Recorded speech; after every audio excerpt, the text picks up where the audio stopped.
श्री गणेशाय नमः। दोस्तों, वीडियो शुरू करने से पहले वीडियो को लाइक कर दे और चैनल को सब्सक्राइब जरूर कर दे।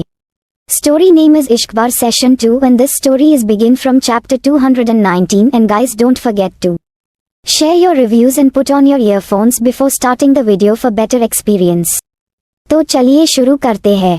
नताशा समर को गले मिले हुए देखकर उसके तन बदन में आग लग गई थी। उसके हाथ में एक पानी का गिलास था। अचानक उसकी पकड़ उसे गिलास पर बहुत ही मजबूत हो गई, जिसके कारण वह गिलास एक सेकंड में चकनाचूर हो गया और उसके कांच रॉकी के हाथों में हल गए और हाथों में जख्म होने के कारण खून टपकते हुए फर्श पर गिरने लगा। लेकिन रॉकी की आंखों में दर्द का नाम और निशान नहीं था, बल्कि उसकी आंखों में तो एक गुस्सा, एक तकलीफ और एक अलग ही जुनून था। वह गुस्से से अपना दांत पीस रहा था। नताशा नताशा नताशा, तुम मेरी हो, तुम्हें क्या लगता है इस तरह करके तुम खुद को मुझसे दूर कर सकती हो? नो नेवर वाइफी, चाहे कितने भी हाथ पैर मार लो, तुम्हें मुझसे, मेरे जुनून से, मेरी चाहत से कोई नहीं बचा सकता। कहते हुए रॉकी की आवाज काफी ठंडी थी। उसके आसपास का ऑरा काफी कोल्ड हो चुका था। रात का वक्त अथर्व अपने कमरे में अपना बैग पैक कर रहा था, क्योंकि उसे नीदरलैंड के लिए कल सुबह ही निकलना था। अथर्व का दिल तो नहीं कर रहा था, वह बड़े भारी दिल से जा रहा था और उसके चेहरे के एक्सप्रेशन को देखकर समर उसके कंधे पर हाथ रखते हुए उसे हिम्मत देते हुए बोला, अथर्व, मैं जानता हूँ तुम इस वक्त काफी परेशान हो। इतना सब कुछ हो गया उसके बाद मेरी चिंता का कारण वह नहीं है समर, बल्कि नताशा है। वह काफी दुखी है, मैं जानता हूँ। इस फैसले को लेने के बाद वह खुश नहीं है। कितना बड़ा भाई हूँ मैं, अपनी बहन को खुश भी नहीं कर पाता। उसकी लाइफ में इतना कुछ चल रहा है और मैं चाहकर भी कुछ नहीं कर पा रहा। तुम्हें पता है, यह आने से पहले मेरी नत्तू कितनी चंचल थी। हमेशा हंसती थी, मुस्कुराती थी, शरारतें करती थी हर वक्त में, और वह लड़ते रहते थे, लेकिन उसे लड़ाई में भी उसके चेहरे की खुशी थी। लेकिन अब यहाँ आने के बाद सब कुछ बदल गया। अचानक उसकी लाइफ में इतना चेंज आ गया और वह खामोश हो गई। काश हम लोग उन दिनों कमजोर ना पड़े होते, काश हमने आशी की लाइफ को संभाल लिया होता, तो नताशा ने यह फैसला ना लिया होता। और अब एक और फैसला, मुझे नहीं पता इस फैसले से मेरी बहन को उसकी खुशियाँ मिलेंगी या नहीं, पर मैं तुमसे एक रिक्वेस्ट करता हूँ समर, मैं यहाँ से जातू रहा हूँ और जल्दी आने की कोशिश करूँगा। मुझे नहीं पता मैं मॉम और डैड को कैसे मनाऊंगा, लेकिन तुमसे मेरा हाथ जोड़कर रिक्वेस्ट है, प्लीज मेरी नत्तू का ख्याल रखना। वह पहले ही काफी तकलीफ में है। प्लीज अगर हो सके तो मेरी नत्तू के चेहरे पर वह मुस्कान ला दो।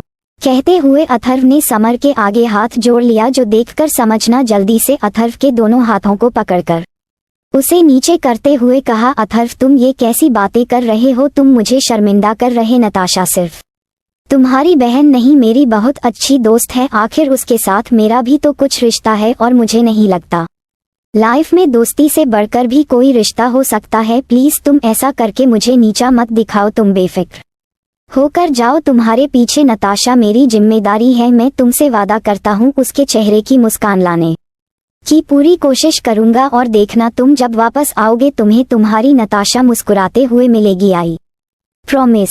कहते हुए समर के चेहरे पर एक हल्की सी मुस्कान थी और आंखों में एक भरोसा था, जिसे देखकर अथर्व को थोड़ी तसल्ली मिली। उसने समर को गले लगा लिया। तुम सचमुच बहुत अच्छे हो समर। आई विश कि तुम्हारी लाइफ में भी वही खुशियाँ आए जो तुम डिजर्व करते हो। और अथर्व के इन शब्दों को सुनकर अथर्व के चेहरे की खुली हुई खुशी ना जाने क्यों अचानक ही धूमिल हो गई। उसकी आंखों में एक दर्द उतर आया था, जो शायद समझना मुश्किल था, लेकिन फिर वह अपने चेहरे पर फीकी सी मुस्कान लाते हुए अथर्व की पीठ को थपथपाता है। अब चलो डिनर के लिए चलते हैं। अथर्व भी हाँ में सर हिलाकर दोनों एक दूसरे के कंधे पर हाथ रख बेस्ट बेडीज की तरह कमरे से बाहर निकल गए। थोड़ी ही देर में सभी लोग डाइनिंग एरिया में थे, लेकिन यहाँ नताशा और रॉकी को छोड़कर हर शख्स बैठा था। तभी अथर्व अपनी नज़र डाइनिंग हॉल में घुमाते हुए आशी से बोला, आशी बच्चे, नताशा नहीं है क्या? वह हमारे साथ डिनर नहीं करेगी? और यह सुनकर आशी अपने चेहरे पर मायूसी लेकर अथर्व से बोली, पता नहीं भाई, पर मैं उसे बुलाने उसके कमरे में गई थी, उसने कोई जवाब नहीं दिया, इसलिए मैं उसके लिए खाना लेकर उसके कमरे में जा रही हूँ। आप चिंता मत कीजिए। कहते हुए आशी ने जिस खाने की प्लेट को अरेंज किया था वह लेकर अपनी जगह से खड़ी हुई, और जैसे ही वहां से जाने को हुई तभी अथर्व नहीं उसे रोकते हुए कहा, तुम रुको आशी, मैं भी तुम्हारे साथ चलता हूँ। मुझे सुबह ही निकालना है तो मैं नत्तू से मिलना चाहता हूँ। ये सुनकर आशी ने कोई जवाब नहीं दिया। तभी समर भी अपनी जगह से खड़ा होते हुए बोला, मैं भी चलूंगा। और इतना कहकर समर भी अथर्व के साथ आशी के पीछे पीछे निकल गया। उन तीनों के जाने के बाद ऐना मायूसी से अपने आप से बोली, पता नहीं हमारे घर की खुशियों को किसकी नज़र लग गई। सभी बच्चे अपनी अपनी लाइफ में काफ़ी परेशान और दुखी हैं और हम बड़े होकर भी उनकी हेल्प नहीं कर पा रहे। मैंने आज तक अपने आप को इतना कमज़ोर महसूस नहीं किया। बिजनेस की दुनिया में मेरे सामने कोई नहीं बैठ पाता और मैं अपने ही घर को संभाल नहीं पा रही। ऐना की बात सुनकर राहुल उसके कंधे पर हाथ रखते हुए बोला, चिंता मत करो ऐना, बहुत जल्द सब कुछ ठीक हो जाएगा, भगवान पर भरोसा रखो। और यह सुनकर ऐना मायूसी से क्रिश की तरफ देखते हुए बोली, उन पर ही तो भरोसा है, वरना मेरे दोनों बेटे तो अपने मेल ईगो को सेटिस्फाई करने के लिए आपस में ही लड़ने मरने को तैयार है। कोई भी किसी से कम नहीं है और ना ही कोई पीछे हटना चाहता है। मुझे तो समझ नहीं आ रहा कि इन दोनों के दिमाग में आखिर चल क्या रहा है। कल तक रॉकी नताशा के साथ रहना नहीं चाहता था तो सब उसे दबाव डाल रहे थे कि वह नताशा को एक्सेप्ट करे, और आज जब वह रहना चाहता है तो सब नताशा को उससे दूर कर रहे हैं, तो उसका नाराज होना तो जायज है ना। और क्रिश, मुझे नहीं पता कि तुम क्या चाहते हो, तुम्हारा फैसला सही है या गलत, पर मैं इतना जानती हूँ कि मुझे मेरे दोनों बेटे चाहिए। Because a mother cannot choose between two children, for the mother both children are equal like eyes. क्योंकि एक माँ दो बच्चों में से किसी एक बच्चे का चुनाव नहीं कर सकती, क्योंकि माँ के लिए दोनों बच्चे बराबर होते हैं आँखों की तरह। एक आँख के बदले दूसरे आँख का सैक्रिफाइस माँ को ही तकलीफ देगा। मैंने रॉकी की आँखों में नताशा को लेकर एक मैडनेस देखी है और मुझे डर है रॉकी अपने उस पागलपन में कुछ गलत ना कर बैठे। कहते हुए ऐना की आँखों में आंसू थे और अपनी माँ की बात सुनकर सामने हेड चेयर पर शांति से बैठे क्रिश, जिसके चेहरे पर अभी कोल्ड एक्सप्रेशन थे और उसका पूरा फोकस शांति से खाना खाने में था। उसने अपने हाथ में ली हुई स्पून धीरे से नीचे रखते हुए अपनी नज़र उठाकर अपनी माँ की तरफ देखते हुए अपनी ठंडी आवाज में कहा, मॉम, आपके बेटे के मैडनेस के लिए मैं किसी गर्ल की लाइफ को सैक्रिफाइस नहीं कर सकता। मिस्टर एंड मिसेस सिंघानिया ने हम पर भरोसा करके अपनी बेटी की जिम्मेदारी हमें दी थी और अब तक नताशा ने जो सहा वह काफी था उसकी सजा के लिए, लेकिन हर बार तकलीफ उसके हिस्से में नहीं आएगी। अगर रॉकी उसे चाहता है तो उसे उसके लायक बनना होगा, क्योंकि नताशा ने इंसाफ के लिए किंग की तरफ देखा है तो उसे इंसाफ जरूर मिलेगा जिसमें उसकी भलाई होगी। और आप सिर्फ अपने बेटे के बारे में नहीं सोच सकती, बल्कि आपको उस लड़की के बारे में भी सोचना चाहिए। कहते हुए क्रिश अपनी जगह से खड़ा हुआ और उसने वहां से जाने के लिए जैसे ही अपने कदम बढ़ाए तभी कुछ सोचते हुए बिना अपनी माँ की तरफ मुड़े कहा, और हाँ, आपको जितना रोना है या दुखी होना है आज ही हो लीजिए, क्योंकि कल से नताशा की लाइफ का एक नया चैप्टर शुरू होने वाला है। कल समर एडॉप्शन की लीगल फॉर्मेलिटीज पूरी हो जाएगी, उसके बाद हमें शादी की तैयारी में लगा होगा। उम्मीद करूंगा आप सभी लोग इसमें बढ़ चढ़कर हिस्सा लेंगे। आखिर हमारे घर की फर्स्ट ही शादी है जो धूमधाम से होने वाली है।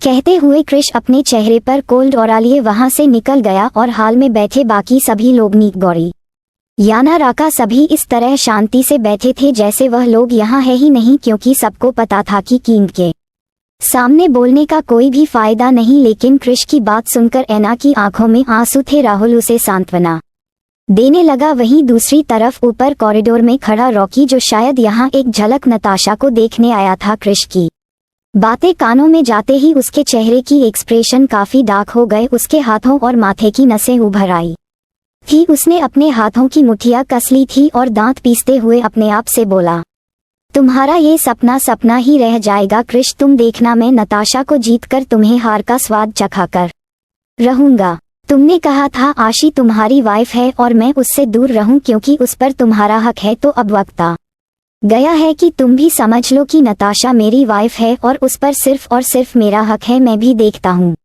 मुझसे मेरा हक छीनने की औकात किसमें है। कहते हुए रॉकी गुस्से से वहां से चला गया और वहीं दूसरी तरफ आशी, समर और अथर्व खाने की प्लेट लेकर नताशा के पास उसके कमरे में गए। उन लोगों ने कमरे के दरवाजे को नॉक किया और नताशा का नाम पुकारा, लेकिन कुछ देर तक वेट करने के बाद भी नताशा ने कोई रिस्पांस नहीं दिया। उन दोनों ने 2-3 बार कमरे का दरवाजा नॉक किया था, पर जब कोई रिस्पांस नहीं मिला तो अथर्व थोड़ा परेशान होने लगा। अब अथर्व ने समर और आशी की तरफ देखते हुए थोड़ा परेशान होते हुए कहा, यह नत्तू दरवाजा क्यों नहीं खोल रही? सब ठीक तो होगा ना? मुझे तो बहुत घबराहट हो रही है। क्या हमें दरवाजा तोड़ देना चाहिए? और अथर्व की बात सुनकर समर ने उसे शांत करते हुए कहा, शांत हो जाओ अथर्व, टेंशन मत लो, सब ठीक होगा। हो सकता है नताशा सो गई होगी। ये दरवाजा ऑटो लॉक है, हल्का सा बंद करने पर ही लॉक हो जाता है। अगर नताशा सच में सो रही होगी तो दरवाजा तोड़ने की आवाज से उसकी नींद डिस्टर्ब हो सकती है। तुम रुको, मैं नीचे बटलर से जाकर इस रूम की डुप्लीकेट की लेकर आता हूँ। और समर की बात सुनकर आशी ने भी हाँ में सर हिलाया। अथर्व को भी समर की बात ठीक ही लगी थी। अब समझ जल्दी से तेज कदमों के साथ नीचे हाल की तरफ गया ताकि वह पीटर से इस रूम की डुप्लीकेट की ला सके।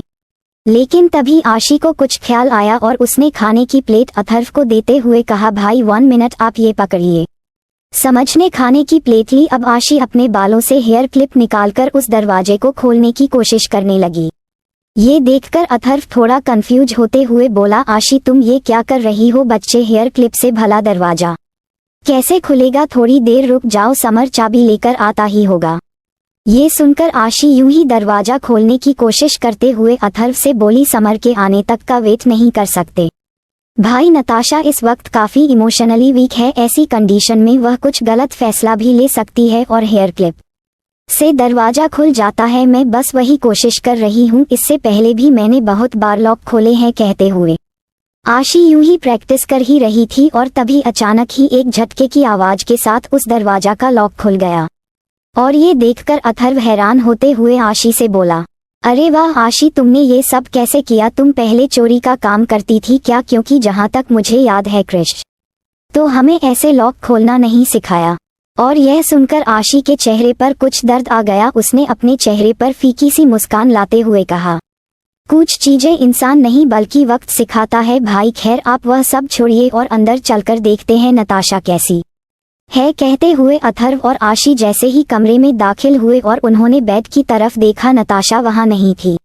अथर्व ने खाने की प्लेट साइड टेबल पर रख दी और कंफ्यूजन से आशी की तरफ देखने लगा। आशी अथर्व की चिंता को समझकर अपनी आंखों से कुछ इशारा करती है और बाथरूम की तरफ चली गई। उसने बाथरूम में देखा, नताशा वहां भी नहीं थी, क्लोज से रूम में भी नहीं थी। अथर्व ने बालकनी में जाकर देखा, नताशा वहां भी नहीं थी। और तभी समर भी रूम की डुप्लीकेट की लेकर आ चुका था, लेकिन वह अंदर आया तो उसने देखा तो दरवाजा पहले ही खुला था।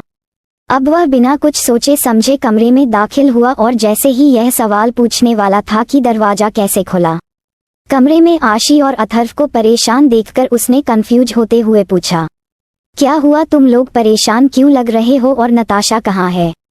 तभी आशी कमरे को अच्छे से देखते हुए नताशा को आवाज लगाते हुए बोली, नताशा, नताशा कहाँ हो तुम? समर, समर देखो ना, नताशा कमरे में नहीं है। हे कान्हा जी, पता नहीं वह कहाँ होगी। मुझे बहुत डर लग रहा है, कहीं उसने फिर से कोई गलत फैसला तो नहीं ले लिया। तभी अथर्व भी परेशान होकर जल्दी से बालकनी एरिया से आते हुए बोला, मैंने बालकनी एरिया को भी अच्छे से देख लिया, नताशा यहाँ भी नहीं है। हे भगवान, पता नहीं मेरी नत्तू कहाँ होगी। अब ये सुनकर समर अपने सर पर खुजली करते हुए बोला, वॉट? नताशा यहाँ नहीं है, तुम लोग चिंता मत करो, वह बहुत समझदार है। वह बार बार एक ही गलती नहीं दोहराएगी, उस पर भरोसा रखो। शायद हो सकता है वह गार्डन में होगी। तुम जानते हो ना, वह परेशान होती है तो गार्डन में टहलने निकल जाती है। चलो हम लोग गार्डन में देखते हैं। कहते हुए समर अथर्व के साथ बाहर की तरफ भागा और आशी परेशान होते हुए जल्दी से कमरे से बाहर निकली और नताशा के कमरे के दरवाजे पर खड़े गार्ड्स को देखकर थोड़ा नाराजगी जताते हुए बोली, नताशा कहाँ है? ये सुनकर गार्ड्स एक दूसरे का चेहरा देखते हुए सर झुकाकर आशी से बोले, क्वीन मैडम अपने कमरे में होगी। उन्होंने हमें कमरे से बाहर निकाला था ये कहकर कि वह आराम करना चाहती हैं, तो हम भी यहाँ उनकी प्रोटेक्शन के लिए खड़े हो गए। और यह सुनकर आशी गुस्से से दांत पीते हुए उन पर चिल्लाते हुए बोली, तुम लोग पागल हो क्या? वह कमरे में नहीं है। कमाल की बात है, तुम लोग उसके कमरे के बाहर खड़े हो और तुम्हें इतना भी नहीं पता चला कि वह अपने कमरे से गायब है। सो रहे थे क्या तुम लोग? ध्यान कहाँ रहता है तुम लोगों का? एक बात कान खोलकर सुन लो, अगर इस बार नताशा को कुछ भी हुआ ना तो मैं तुम लोगों को छोड़ूंगी नहीं। अब खड़े खड़े मेरा मुंह क्या देख रहे हो? जाओ जल्दी और नताशा का पता लगाओ। कुछ भी पता चले तो हमें इन्फॉर्म करो। यस क्वीन, सॉरी क्वीन, हमसे गलती हो गई, हम अभी मैडम का पता लगाते हैं, कहते हुए वह गार्ड पसीने से तरबितर घबराते हुए वहां से दौड़ गए। अब उनके सर पर तलवार लटकी हुई थी, अगर नताशा को कुछ भी हुआ तो उनकी जान जाना तो पक्का है। अब आशी परेशान होते हुए पूरे घर और कॉरिडोर की तरफ देखने लगी है, भगवान पता नहीं कैसी होगी मेरी नताशा और कहाँ होगी, सोचते हुए उसने कॉरिडोर में खड़े होकर सभी सर्वेंट को अपने सामने आने का ऑर्डर दिया। पीटर, निकोज, है ना, मायल, सभी यहाँ आओ जल्दी। और आशी की आवाज सुनते ही सभी नौकर जल्दी से दौड़ते हुए जाकर उसके सामने सर झुकाकर खड़े हो गए। यस क्वीन, यू कॉल्ड अस। नताशा कमरे में नहीं है, पूरे घर में फैल जाओ और जल्द से जल्द नताशा का पता लगाओ और हमें इन्फॉर्म करो का म ऑन फास्ट। यस क्वीन, जैसा आप कहें, कहते हुए सभी नौकर वहां से भाग गए और हाल में इतनी भागा दौड़ी देखकर घर के सभी लोग जल्दी जल्दी अपने कमरे से बाहर निकले। गौरी और याना जो कि एक कमरे में थे, राका और क्रिश जो कि अपने कमरे में किसी इम्पोर्टेंट मसले पर डिस्कस कर रहे थे, राहुल और ऐना जो कि बस सोने के लिए कमरे में गई ही थे, निक और रॉकी जो अपने कमरे में थे, सभी अचानक ही परेशान होते हुए आशी के सामने आए और आशी को घबराते हुए देखकर क्रिश ने आशी से पूछा, What happened Firefly, why do you look so upset, is everything okay, where is Natasha, you had gone to give him food right? क्या हुआ फायरफ्लाई, तुम इतनी परेशान क्यों लग रही हो, सब ठीक तो है ना, नताशा कहाँ है, तुम तो उसे खाना देने गई थी है ना। और क्रिश की बात सुनकर आशी अपनी आंखों में आंसू लिए जल्दी से क्रिश के सीने से लगते हुए थोड़ा परेशान होते हुए बोली, साइको साइको, वह नताशा, वह अपने कमरे में नहीं है, हमने उसे बहुत ढूंढा पर वह नहीं मिल रही, मुझे बहुत डर लग रहा है साइको, कहीं उसने फिर से कोई गलत कदम तो नहीं उठा लिया।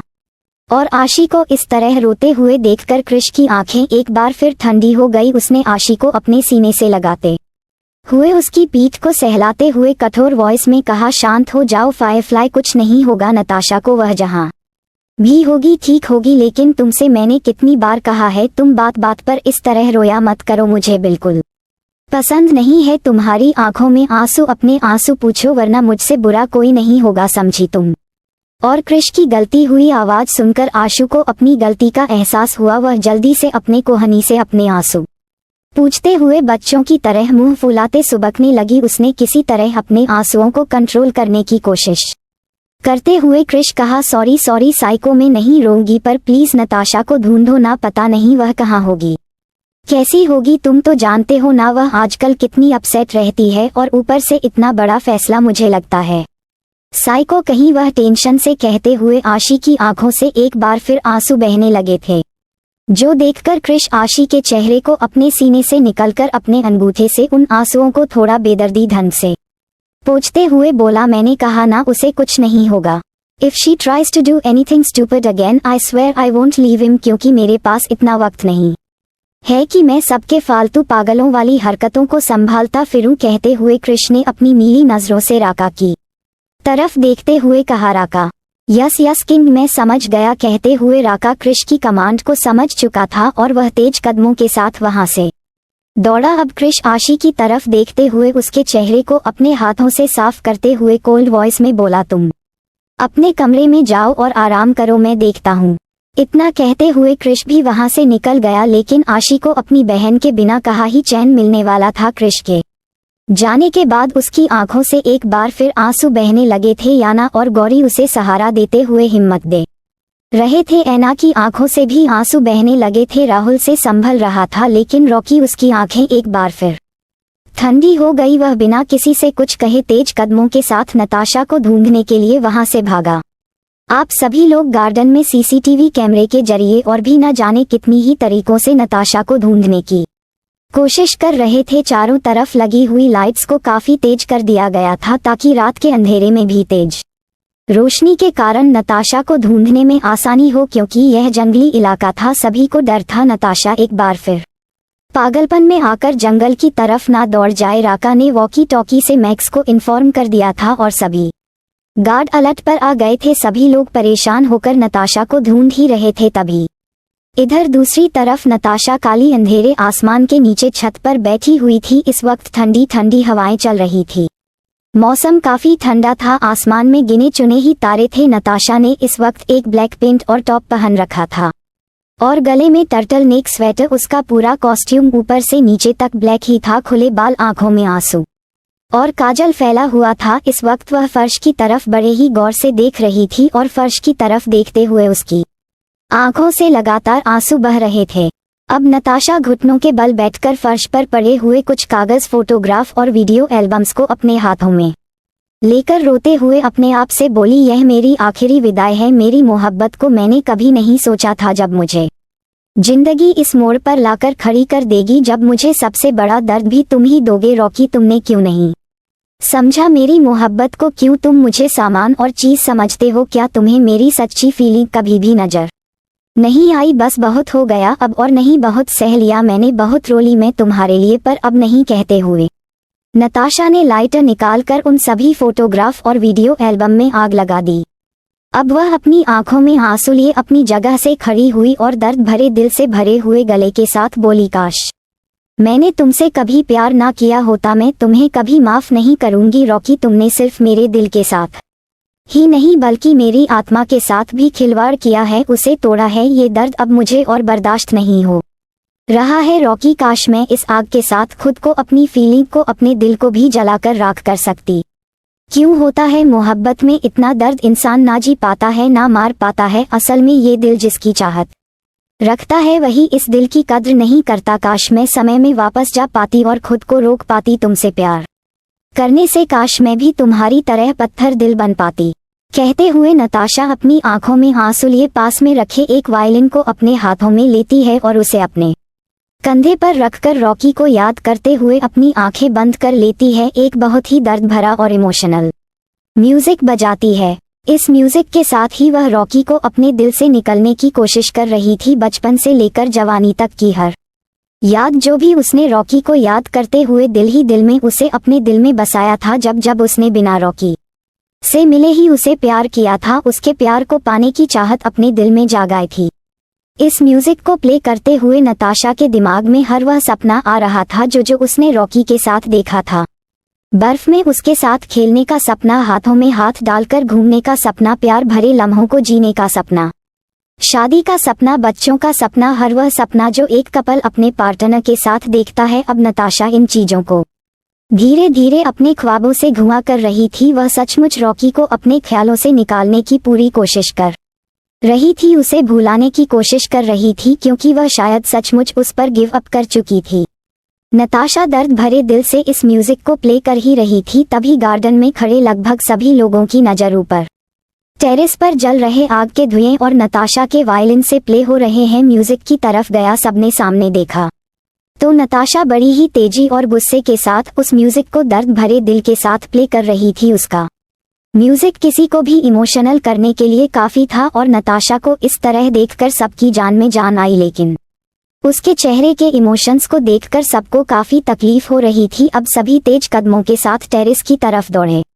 तभी रॉकी, जो कि इस वक्त इस बिल्डिंग के सामने वाली बिल्डिंग की टेरेस पर खड़ा था और नताशा को ढूंढ रहा था, उसकी नजर भी सामने टेरेस पर खड़ी नताशा पर गई और नताशा की आंखों में दर्द, उसके दर्द भरे वायलिन की म्यूजिक और आसपास जल रहे आग को देखकर रॉकी का दिल भी आज बहुत दुख रहा था। इस वक्त वहां रोशनी इतनी थी कि रॉकी यह साफ साफ देख सकता था कि नताशा ने वहां क्या जलाया है। उसकी नजर नताशा के पैरों के पास आग में जल रहे उनके बचपन की फोटो पर गई, जिन्हें देखते हुए आज पहली बार रॉकी की आंखों से भी आंसू बहने लगे थे। वह भी अपनी जगह पर ठगा सा खड़ा रह गया और नताशा पागलों की तरह वायलिन प्ले कर रही थी। उसे देखकर ऐसा लग रहा था कि कहीं वह अपने हाथ उन तारों से काट ना ले। और तभी टेरेस पर सभी लोग दौड़ते हुए आ चुके थे। अथर्व जैसे ही नताशा के सामने गया, नताशा के पागलपन को देखकर एक पल के लिए तो वह कांप गया। उसकी हिम्मत ही नहीं हुई नताशा के सामने जाने की। उसने नीचे देखा तो बहुत सारी आग जल रही थी, जिसके बीच नताशा घिरी हुई थी। और अब ये देखकर अथर्व को नताशा की चिंता होने लगी। अथर्व ने नताशा को बहुत आवाज भी, लेकिन वायलट की आवाज में अथर्व की आवाज दबके रह गई। और नताशा को इस तरह देखकर सभी लोगों की आंखों से आंसू बहने लगे थे। तभी अथर्व ने जल्दी से हिम्मत दिखाते हुए नताशा की तरफ जंप लगाई और उसने जल्दी से वायलिन छीनकर दूर फेंक। उसने जैसे ही नताशा के कंधे को पकड़कर उसे डांटने की कोशिश की। नताशा, तुम पागल हो गई हो क्या? हम तुम्हें कब से पुकार और इससे पहले कि अथर्व आगे कुछ का पाता अचानक ही नताशा उसकी बाहों में बेहोश हो गई और ये देखकर अथर्व और आसपास खड़े सभी लोग हैरान रह गए। अभी कहानी जारी रहेगी। So don't forget to share your review and comment your best part of an story. और अगर आपने अभी तक हमारे चैनल को सब्सक्राइब नहीं किया तो कृपया इसे सब्सक्राइब करें और बेल आइकन पर क्लिक करें ताकि आप हमारी नई कहानी पहले पा सके। And if you like my story so comments your feelings with heart emoji. तो मिलते हैं नेक्स्ट वीडियो, तब तक के लिए राधे राधे।